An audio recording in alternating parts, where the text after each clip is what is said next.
Film की शुरुआत Mickey से होती है जो बर्फ में लथपथ दो चट्टानों के दरमियान फंसा हुआ था। यहाँ पर एक आदमी आता है जो उसे बचाता नहीं बल्कि उससे हंसते हुए पूछता है, मरना कैसा लगता है मिकी? तुम तो बार बार मरकर जिंदा हो जाते हो। चलो अच्छा, अब अपनी मौत को एंजॉय करो, तुमसे फिर मुलाकात होगी। ये कहकर वो आदमी चला गया और यहाँ पर एक क्रिएचर ने मिकी के ऊपर हमला कर दिया, जिसके बाद सीन यहीं से कट होकर हमें एक मशीन को दिखाया गया जिसमें से मिकी को प्रिंट किया गया था। मतलब वो इंसान नहीं था, इंसान का एक वेरिएंट था, बिल्कुल इंसान जैसी क्रिएचर, जिसे एक्सपेरिमेंट के मकसद से इस मशीन में बनाया गया था। जहाँ कहीं भी किसी को काम करने में जान का खतरा होता था, वो काम मिकी करता था।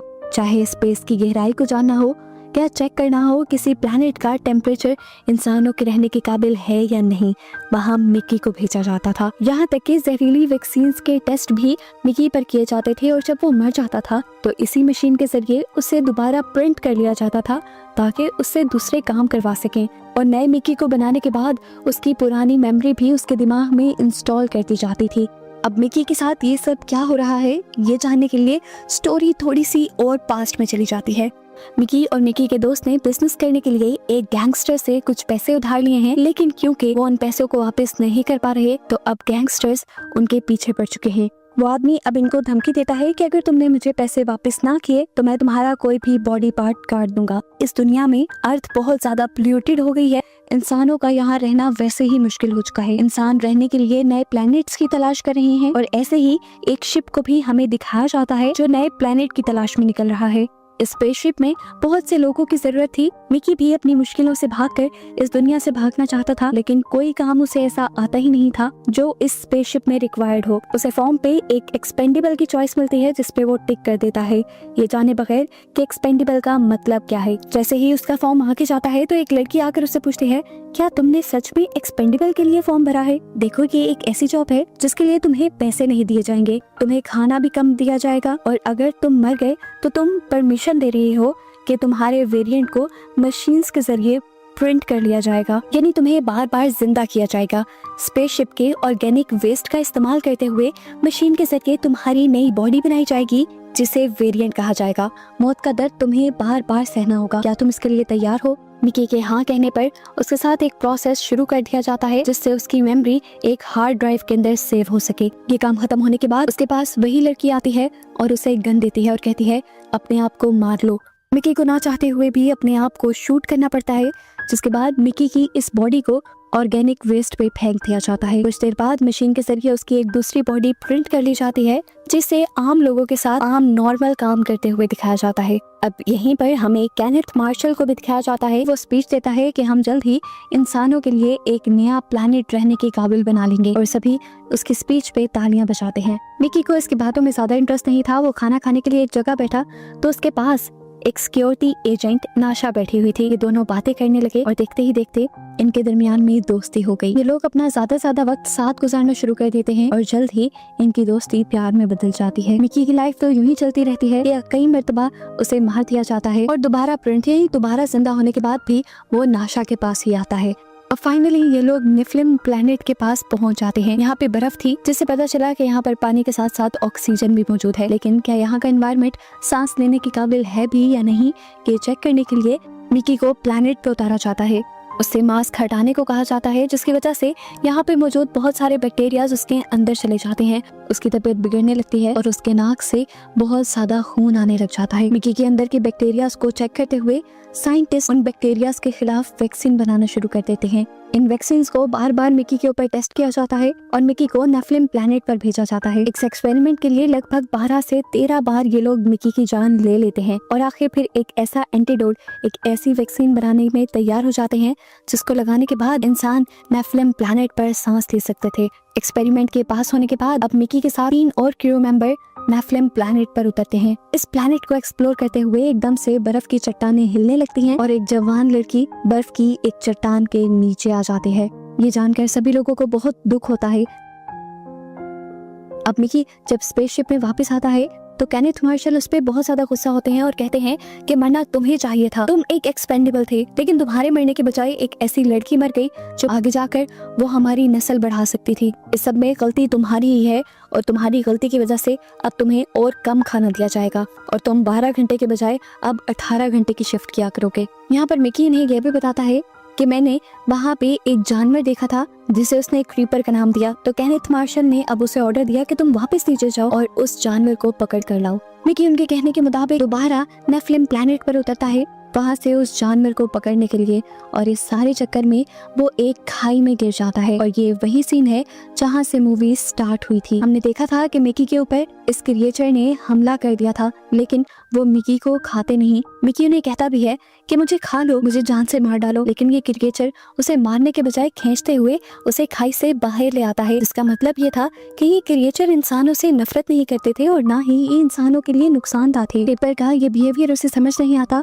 और वो दोबारा एक ट्रक पर बैठ जाता है जो उनकी स्पेस शटल के पास ही जा रहा था। इस ट्रक में 2 बड़े बड़े कीमती पत्थर थे जो इसी प्लेनेट से लिए गए थे। इसी पत्थरों के साथ वो भी अपनी स्पेस शटल में वापस आ जाता है। थका होने की वजह से वो पहले उस क्रीपर के बारे में इन लोगों को नहीं बताता और अपने रूम में जाकर सो जाता है। घंटों बाद जब वो नींद से उठा तो डर गया ये देखते हुए कि उसके साथ एक और मिकी भी था, यानी इन्होंने मिकी को मरा हुआ समझकर उसका एक नया वेरिएंट मिकी 18 बना लिया था। मिकी 17 इस वेरिएंट को कुछ नहीं कहता, लेकिन मिकी 18 मिकी 17 को मारने पे तुल जाता है और कहता है कि तुमने अपनी लाइफ जितनी जीनी थी जी ली, मुझे तो अभी बने 2 ही घंटे हुए हैं, इसलिए तुम्हें मर जाना चाहिए। वैसे भी एक से ज्यादा मल्टीपल्स का रहना इलीगल है।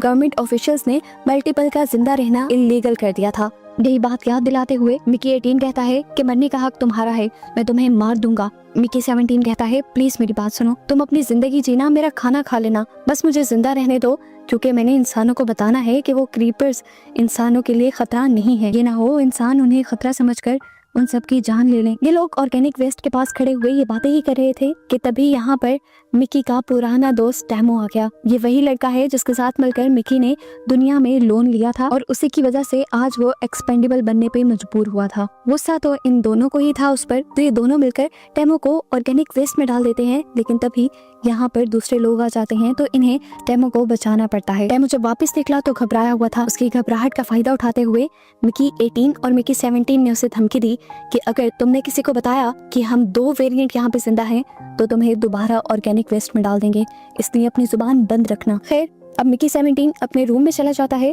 और मिकी 18 को नासा के लोग ले जाते हैं अपने कुछ काम करवाने के लिए। थोड़ी देर में मिकी के रूम में केनेथ मार्शल के लोग आते हैं और मिकी 17 को उठाकर ले जाते हैं, ये कहते हुए कि तुम्हारे लिए एक दावत अरेंज की है। मिकी बहुत खुश हुआ। केनेथ मार्शल ने आज उसे इज्जत भी दी और उसे खाना भी खाने को दिया। मिकी 17 जिसने काफी टाइम से खाना नहीं खाया था वो तो इस खाने पे टूट पड़ा। वो तो धड़ाधड़ इस खाने को खा रहा था कि तभी यहाँ पर जेमा आ गई जो यहाँ की साइंटिस्ट है। वो केनेथ मार्शल को कहती है ये बिल्कुल अच्छी बात नहीं कि आप किसी को दावत पे बुलाएं, उसे इज्जत दें और उसके बाद उसे एक्सपेरिमेंट वाला गंदा खाना खिला दें। यहाँ पर मिकी 17 को पता चलता है ये सिंथेटिक मीट था, यानी आर्टिफिशियली बनाया गया मीट था, जिसे पहले एक एक्सपेंडेबल पे ट्राई किया जा रहा था कि क्या ये इंसानों के खाने के काबिल है भी या नहीं। अभी उसने ये बात सुनी थी कि ये मीट उसे रिएक्ट करने लग गया, उसका गला सूज गया, उसे वॉमिट होने लगी। ये देखकर सब लोग जान गए कि सिंथेटिक मीट यानी आर्टिफिशियल मीट जो उन्होंने बनाया था वो खराब था। अभी ये सब चल ही रहा था कि साइंटिस्ट ने आकर उसे एक इंजेक्शन लगाया था। एकदम से मिकी की तबीयत भी ठीक हो गई, लेकिन जो उसके साथ बिहेवियर रखा गया था जेमा को वो बिल्कुल पसंद नहीं आता। वो उसे लेकर अपने साथ अपने कैबिन में आ जाती है और उसे चाय भी देती है।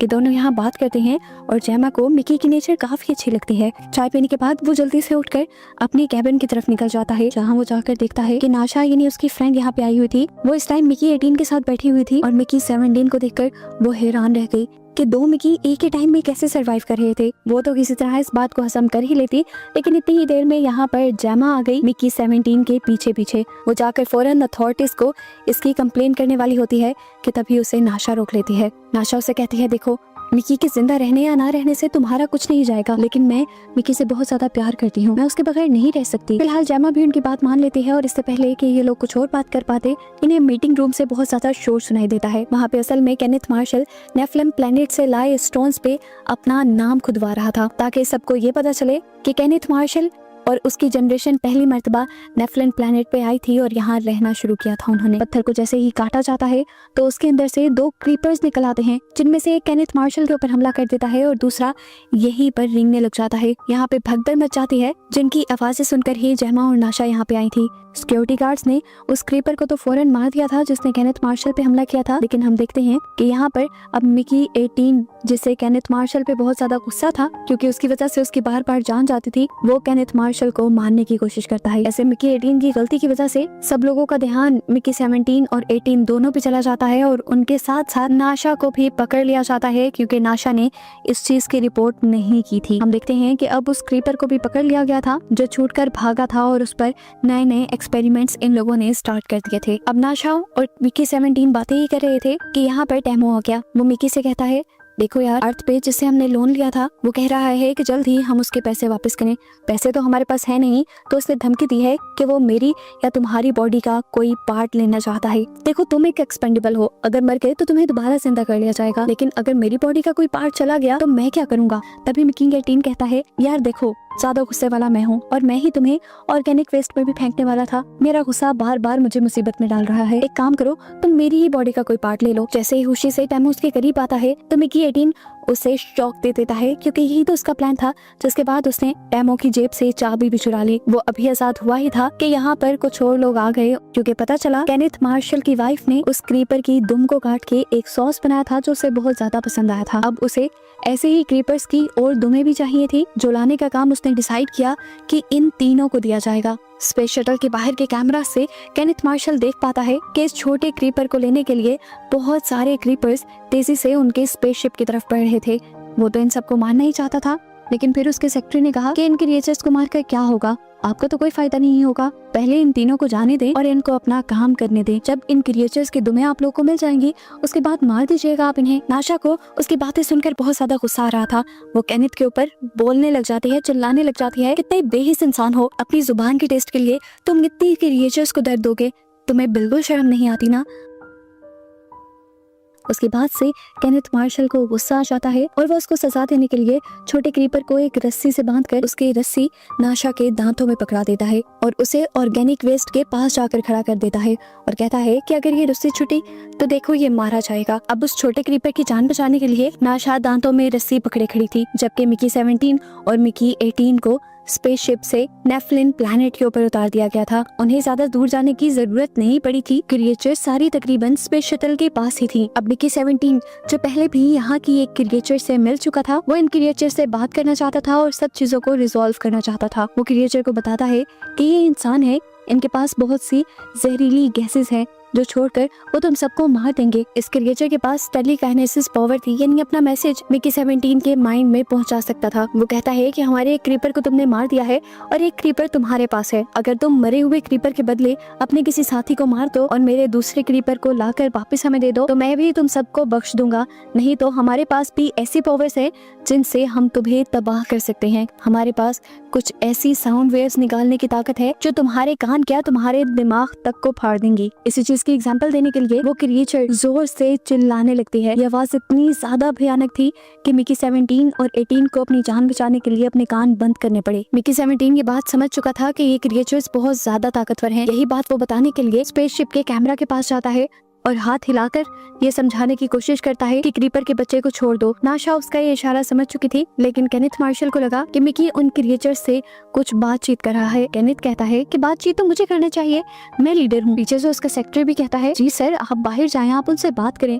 उनको मारने तो वैसे ही हम वाले हैं, लेकिन अगर आप उनसे बात करेंगे तो ये हिस्ट्री में लिखा जाएगा और लोगों की नजरों में आपकी इज्जत और भी ज्यादा बढ़ जाएगी। केनेथ मार्शल को यहाँ ये भी लग रहा था कि बात करने जब मैं जाऊंगा तो दोनों मिकीस को तो मर जाना चाहिए। इसीलिए वो उन बॉम्ब्स का रिमोट अपने पास ले लेता है जो मिकी 17 और मिकी 18 के सूट में लगे हुए थे। यहाँ केनेथ बाहर निकलता ही है तो नाशा भी उस छोटे क्रीपर को बचाते हुए इन सब से लड़ते हुए उसे बाहर ले आती है ताकि ये क्रीपर अपनी माँ के पास जा सके। नाशा भागकर इस क्रीपर को मिकी 17 को दे और मिकी 17 जाकर ये क्रीपर उसकी माँ को पकड़ा देता है। लेकिन जैसा कि इस बड़ी क्रिएचर ने 2 शर्तें रखी थी, एक ये कि उनका क्रीपर वापस कर दिया जाए और दूसरी क्रीपर की जान के बदले यहाँ किसी इंसान की जान ली जाए, तभी वो यहाँ से जाएंगे। यही सोचते हुए मिकी 18 केनेथ मार्शल के पास जाकर उसके पास मौजूद अपना ही बॉम्ब का बटन दबा देता है और दोनों की जान यहाँ चली जाती है। अपना बदला पूरा होते ही मदर क्रीपर सबको लेकर यहाँ से चली गई, जैसा कि उसने वादा किया था। जिसके बाद अब हमें 6 महीने बाद का सीन दिखाया जाता है, जहाँ अब नाशा स्पेस कम्युनिटी की हेड बन गई थी। मिकी 17 अभी भी जिंदा है, जिसे अब एक रिमोट दिया जाता है और नाशा कहती है इसके जरिए तुम उस एक्सपेंडेबल मशीन को तबाह कर सकते हो जिसने तुम्हारी लाइफ तबाह की, और अब मैं अपनी लाइफ तुम्हारे साथ गुजारना चाहती हूँ। फिर मिकी उस बटन को दबा देता है और वो मशीन तबाह कर देता है। और बस यही सब दिखाते हुए ये मूवी यहाँ खत्म हो जाती है।